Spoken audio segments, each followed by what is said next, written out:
Welcome my channel. আজকে তোমাদের একাদশ শ্রেণীর সংস্কৃত সাজেশন নিয়ে আলোচনা করব। তোমরা ভিডিওটি মন দিয়ে দেখবে, ঠিক আছে? স্কিপ করবে না, প্রথম থেকে লাস্ট অবধি দেখবে। এখানে শুধু বড় প্রশ্নের সাজেশন না, শর্ট কোশ্চেন, এমসিকিউ আর এসিকিউও দেওয়া থাকবে, ঠিক আছে? প্রথম থেকে লাস্ট অবধি ভিডিওটা দেখবে। ভিডিওটা একটু বড় হবে, কিন্তু তোমরা প্রত্যেকটা পার্ট, এমসিকিউ এসিকিউ সব দেখবে। আশা করি এখান থেকে সব কমন পেয়ে যাবে। আর আগের দিন আমি একটা গ্রামারের ভিডিও দিয়েছি, এখানেও লিঙ্ক দেওয়া থাকবে। ওই গ্রামারগুলো যদি পড়ো, ওখান থেকে সব আসবে। এর বাইরে আর তোমাদের পড়তে হবে না, ঠিক আছে? দেখো, তো বড় প্রশ্নগুলো হচ্ছে যেগুলো আমি বলে দিচ্ছি, এগুলো ভালো মতো পড়বে, ঠিক আছে? চলো, ব্রহ্ম রাক্ষসের কথোপকথন আলোচনা করো। এটা ব্রাহ্মণচৈর বিশেষকতার বিষয়বস্তু। তোমরা ব্রাহ্মণচৈর বিশেষকতার বিষয়বস্তু বা সারাংশ এটা ভালো করে পড়বে। আর রাজহংসের চারিত্রিক বৈশিষ্ট্য, এই দুটো যদি পড়ো, আশা করি একটা পেয়ে যাবে। এমনকি দুটোও পেতে পারো, ঠিক আছে? রাজহংসের মন্ত্রী ও মন্ত্রীপুত্রদের বর্ণনা একটু দেখে যাবে জাস্ট। আর মেঘদূতমের বিষয়বস্তু, ভাববস্তু, সারবস্তু এটা। আর মেঘদূতমের একটি শ্লোকের ব্যাখ্যা, যে কোনো একটা আসবেই শিওর। আর দশাবতারের 10টি কাহিনী সম্পর্কে লেখো, এটা আসবেই। তাহলে তোমাদের এই তিনটাও মাত্র কোশ্চেন পড়লেই হবে। বা প্রথম দুটো যদি পড়ো তাও হবে, বা শুধু 7 নম্বরটা যদি পড়ো তবুও হবে। 8 আর 9 দেখো, রামকৃষ্ণ ও নরেন্দ্রনাথের সাক্ষাৎকার বর্ণনা লেখো। আর একটি গানের বিষয়বস্তু, মানে পাঠ্যাংশ অবলম্বনে ভারতী বেগমের একটি গানের বিষয়বস্তু, এটা আসবেই। আর হচ্ছে সাহিত্য থেকে সমাজ ও সাহিত্যে মহাভারতের প্রভাব যেটা বলে, আর সংস্কৃত সাহিত্যে পঞ্চতন্ত্রের স্থান আলোচনা করো। এই দুটো কোশ্চেন দুটোই আসবে, দুটোই আসবে, কিন্তু মহাভারত তো আসবেই, শিওর থাকো। পঞ্চতন্ত্র আসবে। তাহলে কয়েকটা কোশ্চেন বললাম মাত্র, এই কয়টা কোশ্চেন পড়বে। 6-7টা কোশ্চেন যদি ভালো করে পড়ো, তোমরা ফুল বড় প্রশ্ন অ্যান্সার করে আসতে পারবে। এবার দেখো ভাব সম্প্রসারণ। তো জানচা মোগা বড় মদিগণে নাদমে লব্ধকামা। আর একটা হচ্ছে সত্রবপি হিতৈব বিবেদন্ত পরশুরম। এই দুইটা শিওর ভালো মতো পড়বে, একটা পেয়েই যাবে।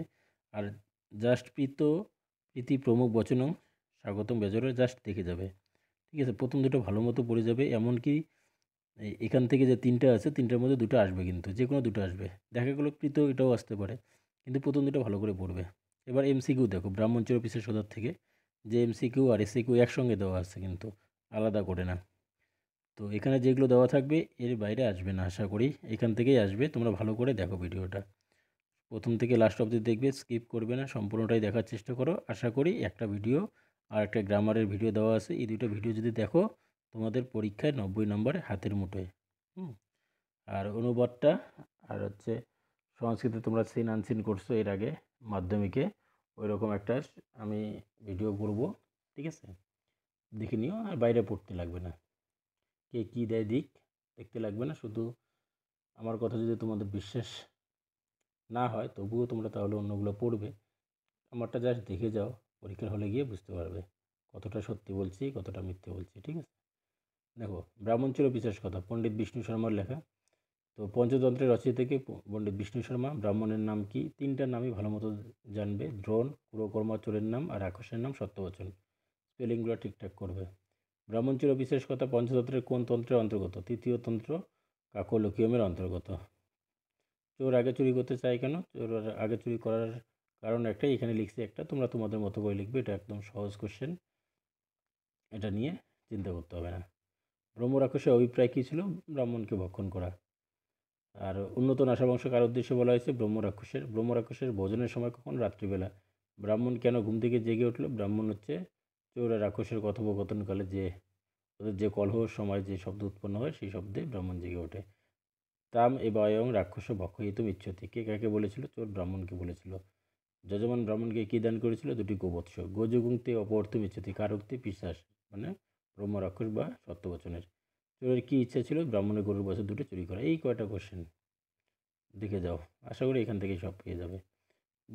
দশকুমার চরিতম, দণ্ডির।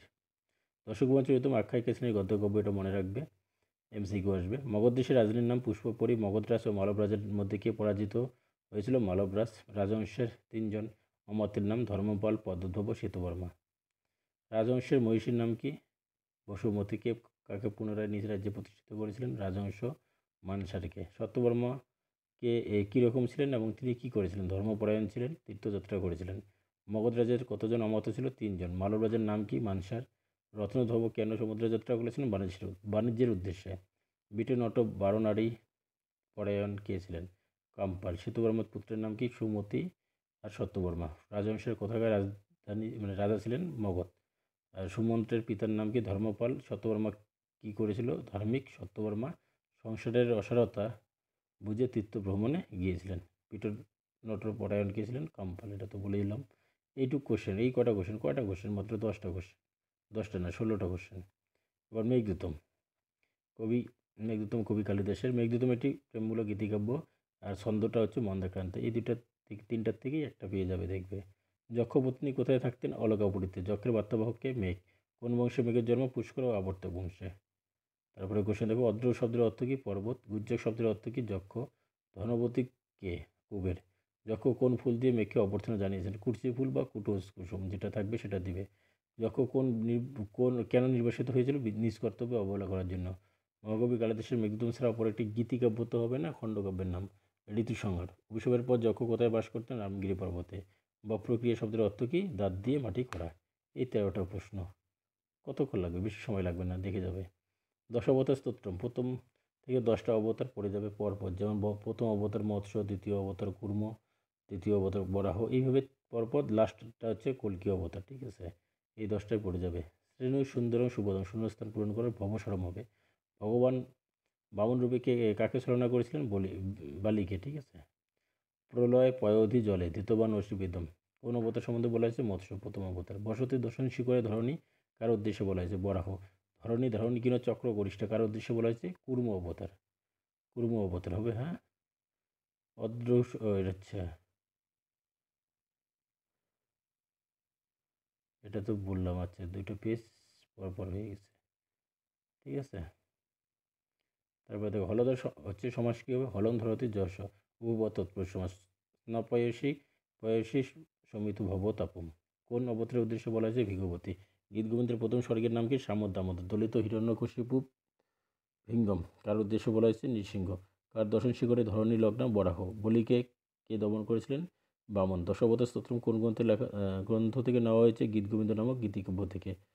পদনখ নির্জনিত জনপাবন, কোন অবতার সম্পর্কে বলা হয়েছে? বামন। এই মাত্র 14টা কোশ্চেন। তোমরা যদি পারো আরও পড়বে, কিন্তু আমার মতে এই কয়টা পড়লেই হবে। ভারত বিবেকম, ডক্টর যতীন্দ্র বিমল চৌধুরীর। নরেন্দ্রনাথ কোথায় প্রথম শ্রীরামকৃষ্ণের দর্শন পেয়েছিলেন? সুরেন্দ্রনাথ মিত্রের বাড়িতে। নরেন্দ্রনাথের বংশ পরিচয় কি? দত্ত বংশজাত। অপূর্ব তব কণ্ঠস্বর, কার উদ্দেশ্যে কে বলেছিলেন? শ্রীরামকৃষ্ণ নরেন্দ্রনাথকে বলেছিলেন। মঞ্চে কে কে উপস্থিত ছিল? শ্রীরামকৃষ্ণ ছিল, নরেন্দ্রনাথ, সুরেন্দ্রনাথ আর ভক্তবৃন্দ। গুরুদেবস্ব মহিমা অনির্বাচনীয়, স্পেলিংটা দেখবে। অনির্বাচনীয় দিয়ে 4টে থাকবে, স্পেলিংগুলো শুধু আলাদা থাকবে। শ্রীরামকৃষ্ণ নরেন্দ্রনাথের কাছে কোন গান শুনতে চেয়েছিলেন? শ্যামা সঙ্গীত। ভারত বিবেকম নাটকের রচয়িতা কে? ডক্টর যতীন্দ্র বিমল চৌধুরী। শ্রীরামকৃষ্ণের আরাধ্য দেবীকে? মা ভবতারিণী। অকারণ কিংবা কাহিনী কোন বিভক্তি? সম্বোধনের প্রথমা বিভক্তি। গুরুদেবস্ব অনির্বাচনীয় মহিমা, কার উক্তি? সুরেন্দ্রনাথ মিত্রের। হৃদয়ং মম নিরন্তরং কৃষ্ণনাথী, কে বলেছেন? রামকৃষ্ণ। তস্মৈ চেতু মমৎ কণ্ঠতে, কারোর জন্য উৎকণ্ঠা? নরেন্দ্রনাথের জন্য। মাতুতুভ্যং নম, কে বলেছিল? শ্রীরামকৃষ্ণ। অহ মধুরয়ং সন্ধ্যা, কার উক্তি? সুরেন্দ্রনাথ। নৈশ ড্যাশ গুরুদেব পরিজ্ঞাত, নরেন্দ্র। কদাপি তাং মৃষা না নির্দিশ্যসি, তংকে ভবতারিণী হবে। তারপরে আনন্দ বিহবল কিমহং করিষ্যামি, কে বলেছিল? শ্রীরামকৃষ্ণ।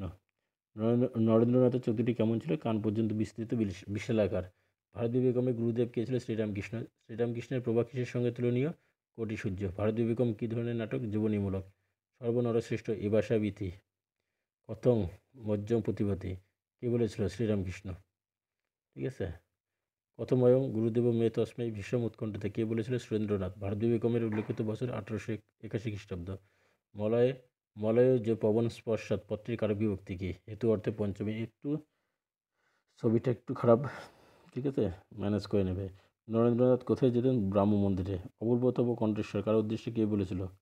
নরেন্দ্রনাথের উদ্দেশ্যে শ্রীরামকৃষ্ণ বলেছিল। ভারতীয় বেগমের প্রথম দৃশ্যের সময় রাত্রি 7 ঘটিকায়। স্থান সুরেন্দ্রনাথ মিত্রের বাড়ি। পুরুরস্ক কী সমাস? বহুব্রী সমাস। শ্রীরামকৃষ্ণের শরীর থেকে কী নির্গত হয়? জ্যোতির্ধারা। এবার সাহিত্যের ইতিহাস লাস্ট।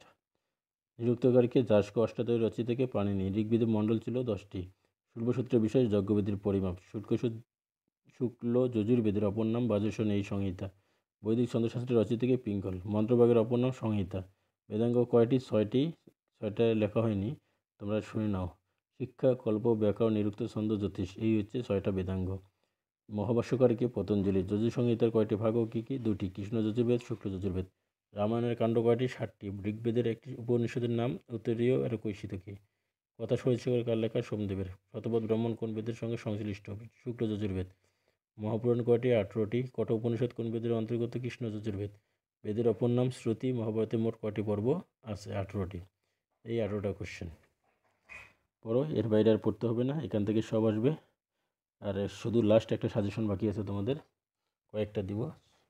এটা হচ্ছে অনুবাদ আর হচ্ছে আনসিন। তোমরা করেছো ঠিক ওই রকম প্রশ্ন, মানে ওখানে একটা টেক্সট দেওয়া থাকবে সংস্কৃতে, ওখান থেকে অ্যান্সার করে আবার সংস্কৃতেই লিখতে লাগবে কিন্তু, ঠিক আছে ভাই।